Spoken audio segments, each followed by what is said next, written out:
ख्यमहि निवासि जनता भाग्यप्रदैकव्रते श्रीराजेश्वरी सर्वशक्तिभरिते ते सुप्रभातं शुभम्. ಜಗತ್ತಿನ ಎಲ್ಲ ಬಲದ ಮೂಲ ಸೆಲೆ ಶಕ್ತಿ. ವ್ಯಕ್ತ ರೂಪದಲ್ಲಿ ಆಕೆಗೆ ಸೃಷ್ಟಿ ಸ್ಥಿತಿ ಲಯಗಳೆಂಬ ಬಹುರೂಪಿ ಆಯಾಮಗಳು. ಭಕ್ತ ವೃಂದಕ್ಕೆ ಆಕೆ ಶ್ರೀರಾಜರಾಜೇಶ್ವರಿ. ರಾಜರಾಜೇಶ್ವರಿಯೇ ಲಲಿತೆಯಾಗಿ ತ್ರಿಪುರ ಸುಂದರಿಯಾಗಿ ಜಗದ್ರಕ್ಷಕಿ. ಮಹಾಮಾತೆಯ ದಿವ್ಯ ಸ್ವರೂಪ ಅನನ್ಯ ಆನಂದ ನೀಡುವ ಮಹಾತಾಯಿಯದು. ತ್ರಿನೇತ್ರಗಳು 4 ಕೈಗಳ ದೈವೀ ಸ್ವರೂಪವದು. ಆಕೆಯ ಕರ ಕಮಲಗಳಲ್ಲಿ ಅಂಕುಶ, ಪಾಶ,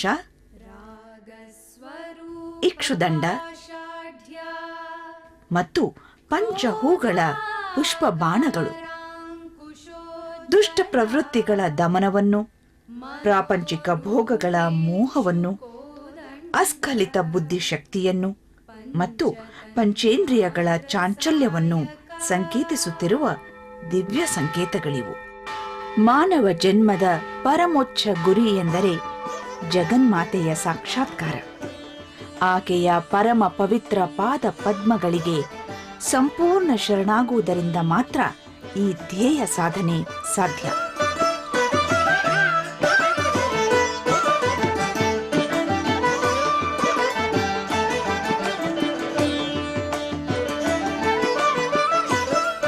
ಕರ್ನಾಟಕದ ರಾಜಧಾನಿ ಬೆಂಗಳೂರಿನಲ್ಲಿರುವ ಜಗನ್ಮಾತೆ ಶ್ರೀರಾಜರಾಜೇಶ್ವರಿ ಮಹಾಮಾತೆಯ ಇತಿಹಾಸ ಪ್ರಸಿದ್ಧ ದೇವಾಲಯಕ್ಕೆ ಜಗತ್ತಿನ ಎಲ್ಲ ಮೂಲೆಗಳಿಂದ ಹರಿದು ಬರುವ ಭಕ್ತ ಮಹಾಜನರ ಮಹಾಪೂರ. ಮನವನ್ನು ಮುದಗೊಳಿಸುವ ಒಂದು ಆಧ್ಯಾತ್ಮಿಕ ದೃಶ್ಯ ಕಾವ್ಯ. ಅದ್ಭುತ ವಾಸ್ತುವೈಭವದ, ಸಾಂಸ್ಕೃತಿಕ ಶ್ರೇಷ್ಠತೆಯ ಮತ್ತು ಆಧ್ಯಾತ್ಮಿಕ ಪರಮೋತ್ಕರ್ಷಗಳ ಅಪೂರ್ವ ಸಂಗಮವಾದ ಈ ದೇವಾಲಯ ಅನನ್ಯ.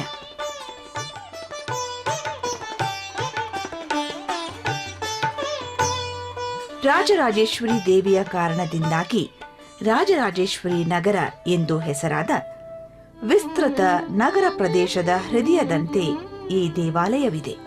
ಬೆಂಗಳೂರು ಮೈಸೂರು ಹೆದ್ದಾರಿಯ ಸನಿಹದ ಕೆಂಚೇನಹಳ್ಳಿಯೇ ಇಂದು ರಾಜರಾಜೇಶ್ವರಿ ನಗರವಾಗಿದೆ.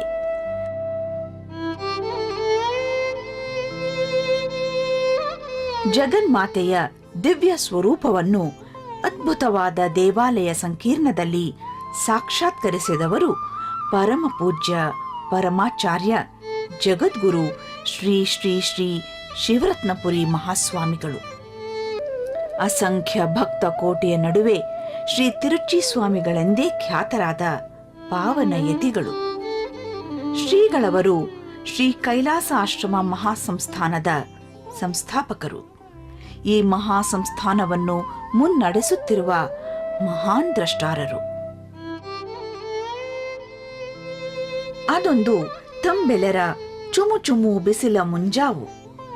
1960 ಜನವರಿ ತಿಂಗಳು ಮಹಾಸ್ವಾಮಿಗಳು ಮೈಸೂರಿನೆಡೆಗೆ ಪ್ರಯಾಣ ಬೆಳೆಸಿದ್ದರು. ಅನತಿ ದೂರದಲ್ಲಿ ನೈಋತ್ಯ ದಿಕ್ಕಿನಲ್ಲಿ ಸ್ವಾಮಿಗಳ ದೃಷ್ಟಿಗೆ ಬಿದ್ದದ್ದು ದಿಗಂತದಂಚಿನಲ್ಲಿ ಸುತ್ತು ಹಾಕುತ್ತಿದ್ದ 3 ದಿವ್ಯ ಗರುಡ ಪಕ್ಷಿಗಳು.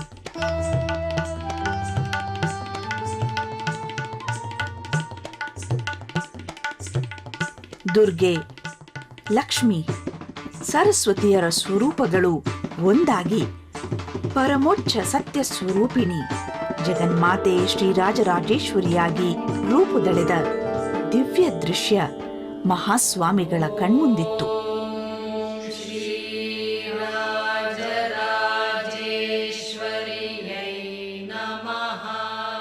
ಆಶ್ಚರ್ಯಚಕಿತರಾಗಿ ಕಾರಿನಿಂದಿಳಿದು ಕೆಂಚೇನಹಳ್ಳಿಯ ನಿಟ್ಟಿನಲ್ಲಿ ಹೆಜ್ಜೆ ಇರಿಸಿದ ಮಹಾಸ್ವಾಮಿಗಳ ಮನಮಂದಿರದಲ್ಲಿ ದಿವ್ಯ ನಿರ್ಣಯವೊಂದು ಮೈದೋರಿತ್ತು.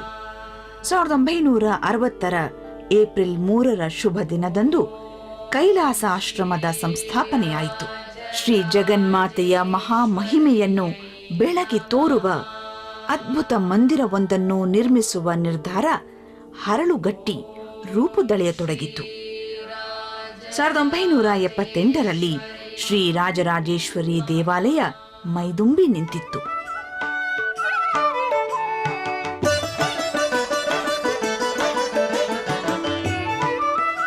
ದ್ರಾವಿಡ ವಾಸ್ತುಶಿಲ್ಪ ಶೈಲಿಯಲ್ಲಿ ಸಿದ್ಧಗೊಂಡ ಈ ಮಹಾನ್ ದೇವಸ್ಥಾನ ಶ್ರೀ ಜ್ಞಾನಾಕ್ಷಿ ರಾಜರಾಜೇಶ್ವರಿಯ ದೇಗುಲ ಶುದ್ಧಾಂಗ ಬೆಣಚು ಕಲ್ಲಿನಲ್ಲಿ ಕಟೆದ ದೃಶ್ಯಕಾವ್ಯ. ಪಾಂಡ್ಯರ ವಾಸ್ತುಶೈಲಿಯಲ್ಲಿ ಕಾಶ್ಯಪ ಶಿಲ್ಪಶಾಸ್ತ್ರದ ಅತ್ಯುತ್ಕೃಷ್ಟ ಶಿಲ್ಪಕೃತಿ ಇದು. ಶ್ರೀ ಸನ್ನಿಧಿಯನ್ನು ಸುತ್ತುವರೆದ ವಿಶಾಲ ಪ್ರದಕ್ಷಿಣ ಪಥ ದೇವಾಲಯದ ಆಂತರಿಕ ವೃತ್ತವನ್ನು ಪ್ರತಿನಿಧಿಸುತ್ತದೆ. ಮುಂದುವರೆದು ನಡೆದರೆ ಪ್ರದಕ್ಷಿಣ ಪಥಕ್ಕೆ ಪೂರಕವಾಗಿ ಪ್ರಾಕಾರವಿದೆ. ಭಕ್ತಾದಿಗಳ ಚಲನವಲನಕ್ಕೆ ಅನುವು ಮಾಡಿಕೊಡುತ್ತದೆ.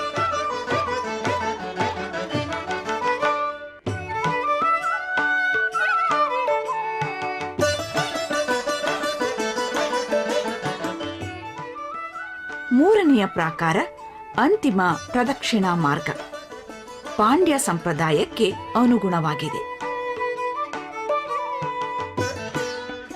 ಭಕ್ತಜನ ದೇವಾಲಯವನ್ನು ಪ್ರವೇಶಿಸುತ್ತಿದ್ದಂತೆಯೇ ಎದುರಾಗುವ ಅದ್ಭುತ ಪ್ರಾಂಗಣ ಅವರ ಮನಗಳಲ್ಲಿ ಭಕ್ತಿ ಮತ್ತು ಗೌರವ ಭಾವ ಮೈದುಂಬುತ್ತದೆ. ಇಲ್ಲಿಯೇ ಅನುವೆಟ್ಟಿಕಾಲ್ ಮಂಟಪವಿದೆ. ಧ್ವಜಸ್ತಂಭ ಅಥವಾ ಕೊಡಿಮರಂ ಇರುವುದು ಇಲ್ಲಿಯೇ. ಗರ್ಭಗೃಹವನ್ನುಳಿದಂತೆ ಈ ಕೇಂದ್ರವೇ ದೇವಾಲಯದ ಅನಂತ ಚಟುವಟಿಕೆಗಳ ತಾಣ.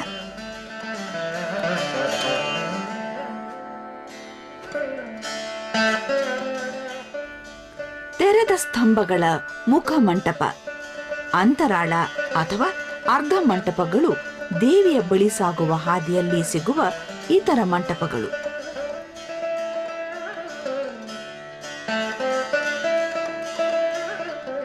ಇವುಗಳನ್ನು ದಾಟಿ ಗರ್ಭಗೃಹದ ಮುಂದೆ ನಿಂತರೆ ಶ್ರೀ ಜ್ಞಾನಾಕ್ಷಿ ರಾಜರಾಜೇಶ್ವರಿ ದೇವಿಯ ಮನಮೋಹಕ ದಿವ್ಯ ಮೂರ್ತಿ 6 ಅಡಿ ಎತ್ತರಕ್ಕೆ ಸಿಂಹಾಸನದ ಮೇಲೆ ಬಲಗಾಲು ಮಡಿಚಿ ತುಂಬಿ ಅರಳಿದ ಕಮಲದ ಮೇಲೆ ಎಡಗಾಲನ್ನಿರಿಸಿ ಕುಳಿತ ಮಹಾತಾಯಿ. ಧನ್ಯೋಸ್ಮಿ ಧನ್ಯೋಸ್ಮಿ. ಜಗನ್ಮಾತೆಯ ಆದೇಶದಂತೆ ಆಕೆಗೆ ಸೇವೆ ಸಲ್ಲಿಸಲು ಶ್ರೀಮಾತೆಯ 2 ಪಾರ್ಶ್ವಗಳಲ್ಲಿ ಲಕ್ಷ್ಮೀ ಸರಸ್ವತಿಯರು ಸಿದ್ಧರಾಗಿದ್ದಾರೆ. ಗರ್ಭಗೃಹವನ್ನಾವರಿಸಿರುವ ಗೋಡೆಗಳಲ್ಲಿ ವಿಶ್ವ ಚೈತನ್ಯವನ್ನು ಪ್ರತಿನಿಧಿಸುವ ಮಹೇಶ್ವರಿ, ವೈಷ್ಣವಿ, ಬ್ರಾಹ್ಮ್ಯರು ಅವತರಿಸಿದ್ದಾರೆ.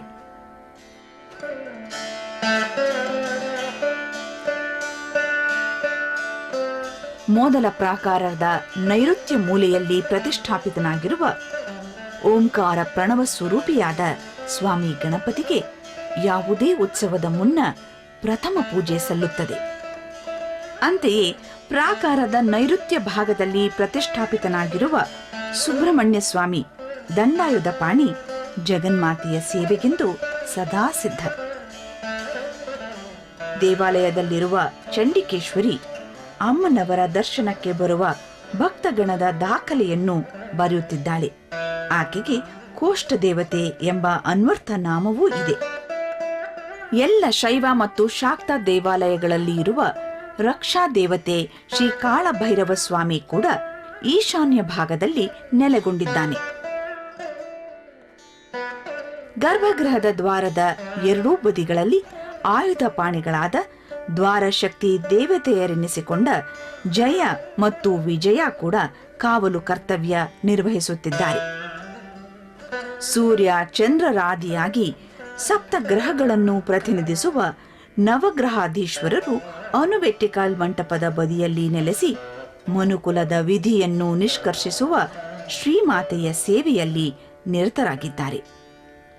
ಯಾಗಶಾಲೆ ಶ್ರೀಮಾತೆಗೆ ಸಂಬಂಧಿಸಿದ ಅಗ್ನಿ ಕಾರ್ಯಗಳೆಲ್ಲ ನಡೆವ ಪವಿತ್ರ ತಾಣ. ಮುಖ್ಯ ದೇವಾಲಯದ ದಕ್ಷಿಣಕ್ಕೆ ಶ್ರೀಚಕ್ರ ಮಹಾಮೇರು ದೇವಸ್ಥಾನವಿದೆ. ಅನನ್ಯವಾಗಿರುವ ಈ ದೇವಸ್ಥಾನ ಬಹುಶಃ ಈ ಬಗೆಯ ಮೊಟ್ಟ ಮೊದಲ ದೇವಸ್ಥಾನ.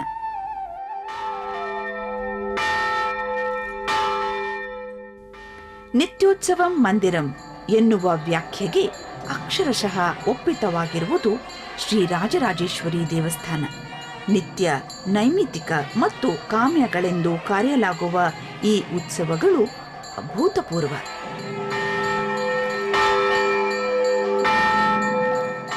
ಶಾಕ್ತಾಗಮದಲ್ಲಿ ಸೂಚಿತವಾಗಿರುವಂತೆ ಜಗನ್ಮಾತೆಗೆ ಪ್ರತಿದಿನ 5 ಸಲ ನಿತ್ಯ ಪೂಜೆಯ ಕೈಂಕರ್ಯ ಸಲ್ಲುತ್ತದೆ. ಭಕ್ತಜನ ಕೋಟಿಗೆ ಅವರ ಅನುಕೂಲಕ್ಕೆ ತಕ್ಕಂತೆ ದಿನದ ಯಾವ ಸಮಯದಲ್ಲಾದರೂ ಜಗನ್ಮಾತೆಯ ದರ್ಶನ ಭಾಗ್ಯ ಪಡೆಯುವ ಅವಕಾಶವನ್ನು ನಿತ್ಯ ಪೂಜೆ ಕಲ್ಪಿಸುತ್ತದೆ. ಪ್ರಾತಃ ಸಮಯದ ಪೂಜೆ ಕೇಳಿದ್ದನ್ನು ನೀಡುವ ಕಾಮಧೇನುವಿನ ಅರ್ಚನೆಯೊಂದಿಗೆ ಪ್ರಾರಂಭ. 330 ಕೋಟಿ ದೇವಾನುದೇವತೆಗಳ ಆವಾಸ ಸ್ಥಾನ ಗೋವು ಎಂಬುದು ಹಿಂದೂ ಪುರಾಣಗಳ ನಂಬಿಕೆ.